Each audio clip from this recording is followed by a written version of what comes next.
طالبانو د ټوپک ښکار څنګه ده؟ طالبانو ورونو ما مخکې تاسې ته ویلي وو که تاسې باندې بده لګېږي که ښه لګېږي موږ باید ابتکاري فکر وکړو.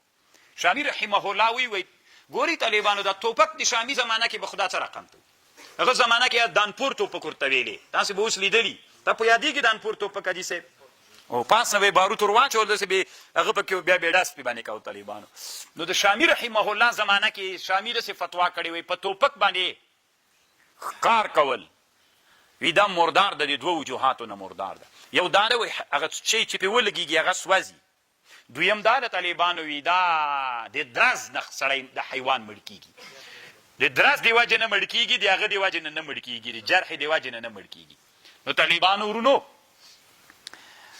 خپله امام رافعي چې په شامي کومه حاشیه کړې هغه په شامي رد کړی ده وی تا خپله په پلانکي جې کې لیکلي دي چې هغه باندې علاله صحیح ده په اور باندې. ګوره علاله بکل ما انهر الدم هر هغه شی چې وینه راباسي هغه باندې علاله. اوس طالبانو یو چېرته حیوان مړ کېږي هېڅ شی نسته نه چاړه سته نه تېره شی سته خو هلته د ګیس اور څه ده تیز د ویلډینګ هلته طالبانو حیوان ته داسې ونیو بسم الله الله اکبر داسې دې پې باندې که غاړه دې پې وشکوله خو چې وینې راووتل انهار د دم یې راوست علاله څنګه سوه صحیح ده طالبانو علاله خبر پوه په اور باندې څوک راغله. نو شامي ته بیا ولې وایي چې دا په ټوپک باندې ښکار ځکه مردار ده چې څوک راولي علت یو دا ده د مرداري چې اور راولي. اوس به موږ د شامي په دې علت کې خبر کوو که به یې نه کوو که یې ونه کړو طالبانو دا تقلید ده که یې وکړو ابتکار د طالبانو. شامي هم د موږ غوندې یو سړی و او شامي ته ماته ووایه اور باندې علاله صحیح ده که نه ده صحیح ده تا خپله په بل جې کې لیکلي دي امام رافعي ورته وایي. رشید احمد ګنګوهي صاحب وایي ته وایي چې له اوره مړه کېږي وایي ما پنبه کېښودله بیا مې ډس پې باندې وکړو دا کومې چرې چې په پنبه باندې ولګېدې اور یې ور وانه چې ونه سوځېدې نو ته ولې وایي چې اور ده اور نشته دا خو لاړه. اوس طالبانو د شامي دا یوه خبر خو تللې طالبانو اوس داسې بحث روان ده د اکثرو علماو بحث داسې روان ده طالبانو د ټوپک مسله د اوس عصر مسله ده صحیح ده.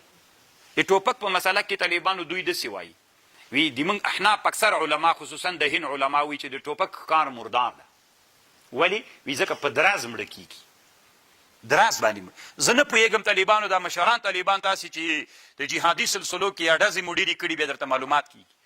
طالبانو ورونو دا وړه مرمۍ د ټوپک یو خو چوغکې دي وړې مرغۍ دي پرېږده اوس غرڅه د طالبانو چې په ټوپک په یوه وړه مرمۍ ولګېدله دا طالبانو د درز نه مړه کېږي که د زخم نه مړه کېږي دا طالبانو د زخم نه مړه کېږي.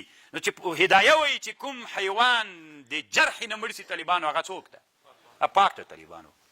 اوس ګوري طالبانو زه تاسې نه پوښتنه کوم که نه اوس هغه دې ودروله غرڅه دا شادرو ډز دې پې وکړه صحیح ده دا په دراز مړه سوله که نه او چې ټوپک غرڅه ورته ولاړه ده دومره مرمۍ په د هغه باندې ولګېده پر یوه اوږه باندې خواته تر نه ووتله بس هلته وغورځېدله زخم ده د زخم د وجې نه دراز نه ده مړه کړې طالبانو دا زخم مړه کړله.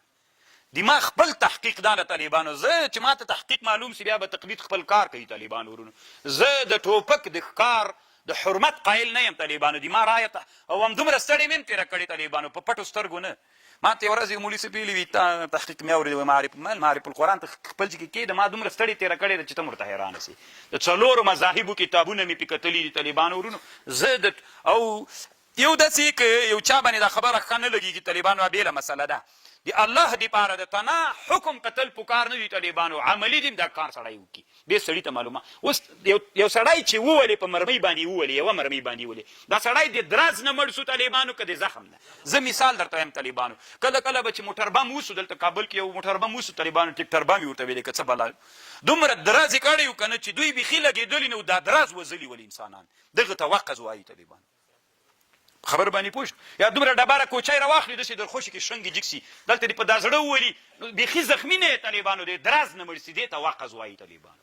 او چې دا سړی په مرمۍ ولګېږي طالبانو د چا نه مړ کېږي یو زخم د طالبانو یو وقظ د دواړه فرق لري. زه صرف د وړو مرغیو چې هغه په ټوپک باندې وویستل سي لا توقف پکې کومه او دا زرکو موږ زرکو ورته وایي تاسې څه ورته وایي کب داسې شیانو طالبانو هغه هم چې په وړو چورو ولګي دغه د حرمت هم قایل نه یم. د غټو مرغانو وړو کې توقف کوم په غټو مرغانو کې طالبانو او په غرڅه کې هغې کې د ټوپک د ښکار طالبانو د مردارۍ خبره زه هېڅ کله نه کوم طالبانو دا تحقیق د ښکار بلکل پاک د طالبانو او که ته ما ته پلان کې ملا خو زه مقلد نه یم طالبانو، زه د امام ابو حنیفه د مذهب مقلد یم. هر ملا مقلد خو زه نه یم طالبانو چې ما ته حق معلوم سي. علماو د دنیا ډېرو علماو دا خبر کړی یم. زه اوس تاسې نه پوښتنه کوم په غیشي باندې به چې په هغه وخت کې ښکار وویسته پاک و که مردار؟ پاک و طالبان. اوس هدایه کې داسې وایي که دا غیشی داسې په عرض باندې لاړو، غیشی طالبانو وزرونه لري، که چېرته وزر ونه لري طالبانو کوږ ځي، چې کوږ لاړو دا هغه دغه حیوان داسې په څنګ پې ولګېد نو په زره پې مړ کړ، دا مردار ده. او که طالبانو زخمي یې کړ نو خو مرمۍ خو طالبانو سیده ځي که نه. بیا دوی وایي چې دا په باروت که په هغه هم په ربړ باندې تلو که نه، دوی په باروتو ځي په هغه ځي، دا پرېږده دا ریښي کتاب کې شته ده نه. نو دا په چا باندې تلو؟ دا غیشی دی که چې په باروتو ځي په دې ځي په هغه ځي، په دې کې خبر نه ده. په دې کې خبر ده چې په ضرب مړ کېږي او که په زخمو د جرح نه مړ کېږي. دا طالبانو له مجاهدینو نه پوښتنه وکړي، دا له مسلکیانو نه پوښتنه وکړي. دا تنها د شیخانو مسله نه ده طالبانو. بعضې مسلې داسې چا پورې تړاو لري چې هغه لکه تېر مسله چې تر قصاب پورې تړاو درلود.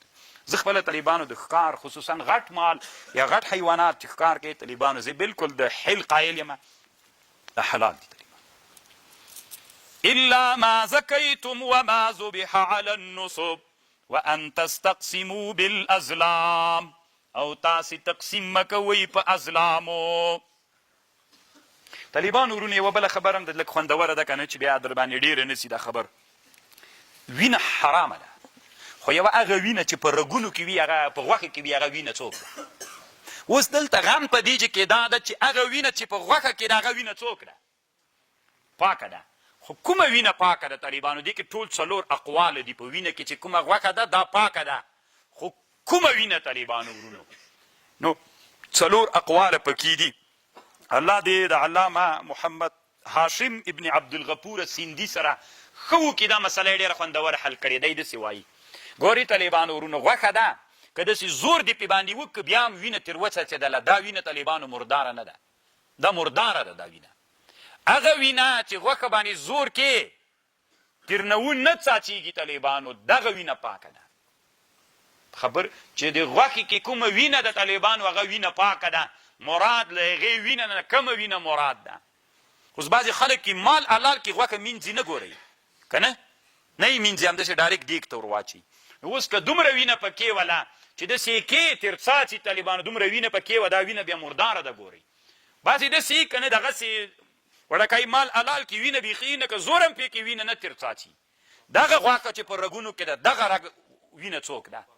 نه پوهېږم چې ما د تعبیر باندې مو سر خلاص کومه وینه چې په غوښه کې ده دا که چېرته داسې زور پې وکړي بالفرض زور پې وکړي تر وڅڅېده دا مرداره ده، که زور دې پې وکړه تر ونه څڅېده دغه وینه پاکه ده. دا طالبانو څلور اقوال ذکر کړي دي.